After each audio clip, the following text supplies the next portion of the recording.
বোলপুরে ফের নাবালিকা ধর্ষণের ঘটনা, গ্রেপ্তার এক প্রবীণ ব্যক্তি। স্থানীয় সূত্রে খবর, বোলপুরের শিয়ান সুকবাজার আদিবাসী পাড়া এলাকার মাত্র 9 বছর বয়সী মানসিক ভারসাম্যহীন এক বালিকাকে মাত্র 2 টাকার প্রলোভন দেখিয়ে দিনের পর দিন ধর্ষণ করার অভিযোগ উঠল এক প্রবীণ ব্যক্তি নবীন হেমব্রমের বিরুদ্ধে। সোমবার দুপুরের পরে এই ঘটনাটি ঘটে। এই নৃশংস ঘটনার কথা প্রকাশে আসতে গোটা এলাকায় চাঞ্চল্যের সৃষ্টি হয়। স্থানীয়দের পক্ষ থেকে দ্রুত পুলিশকে খবর দেওয়া হয়। অভিযোগের ভিত্তিতে বোলপুর থানার পুলিশ তড়িঘড়ি অভিযুক্ত নবীন হেমব্রমকে গ্রেপ্তার করেছে, যদিও এই ব্যক্তি সফল হতে পারেনি। পাশের গ্রামের একটি ছেলে তাকে দেখতে পায় চোর চোর বলে চিৎকার করে, ফলে ওই ব্যক্তি পুরোপুরি সফল হতে পারেনি। অভিযুক্তকে বোলপুর মহকুমা আদালতে তোলা হয়। এই ঘটনার ফলে ফুঁসছে গোটা এলাকা।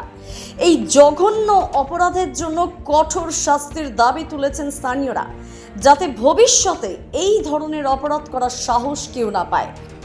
এইটা এরকম এবার বললে এরকম রেপ কেস হয়েছিল, ধরো ওকে ধরেছিল সবাই পাড়া বস্তি দিয়ে, মানে ওই পাড়া ধরে সুকবাজারে ছিল বুঝলে, সুকবাজার লোকগুলো ধরেছিল।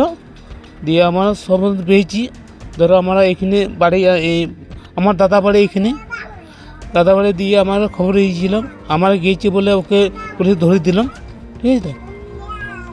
কে ছিল লোকটা? হ্যাঁ, লোকটা কে ছিল? লোকটা একটু বয়স্ক লোক ছিল এরকম। কোথায় বাড়ি? হ্যাঁ, কোথায় বাড়ি লোকটা? সুকবাজারে বাড়ি। বাজারে বাড়ি। আমার দাদা শ্বশুর বাড়িতে থাকতো। দাদা সুকবাজার থেকে একটু মানে একটু কাছেই বাড়ি বটে। দিয়ে এইখান থেকে ওরা যাওয়া আসা তো মানে দাদু ভাই না কি হতো বুঝলে। দিয়ে এরকম এবার হয়েছে, দাদু ভাই 10 টাকা 20 টাকা ধরে দিত, না 5 টাকা ধরে দিত, বিস্কুট মিস্কুট খাইয়ে দিত বুঝলে। ঠিক আছে। দিয়ে এইরকম করেছি, আমি তো বুঝতে পারি নাই। এইবারে আমি বুঝতে পেরেছি, আমি এই জন্য গিয়েছিলাম। মানে জোর জবরদস্তি নিয়ে গেছে? হ্যাঁ, জজমেন্ট নিয়ে গেছে। কি হয়েছিল তাই আমি বাড়িতে ছিলাম, তা ছেলেগুলো ছুটে চলে এলো। তা বলছে যে বড় মা, তা চোরটা ধরা পড়ে গেছে। চোরটা মানে আমি নিজে বুঝতে পারলাম না। দিয়ে বলছে চোরটা মানে ওই বড়োটা আর ওই ছোটো ওই খিপিটা, সেটা বললো। যে আমি ছুটে গেলাম, দিয়ে ছুটে চলে গেলাম। দুজনায় দেখছি ধরা পড়ে গেছে, ধরে নিয়েছে দুজনায়। দিয়ে তখন ওই বুড়োটাকে বলছি, এটা কি হলো, এটা কি হলো, এটা তুমি আই বড় ছিলে নাকি, এরকম কাজ করছো কেন? দিয়ে তখন চুপ, কিছু কথা বলছে না। দিয়ে আবার অনেক জনা জড়ো হয়ে গেল, তখন ওই সব কথা অনেক কথা অনেক আলোচনা। দুজনায় ধরা পড়েছিল, কোথাও পান্দাড়ে ছিল। ওই আমার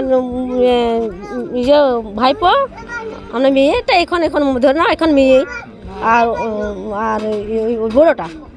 এখন তদন্তের মোড় কোন দিকে যায় সেটি দেখার, সেই দিকেই তাকিয়ে রয়েছেন গোটা বোলপুরের বাসিন্দারা।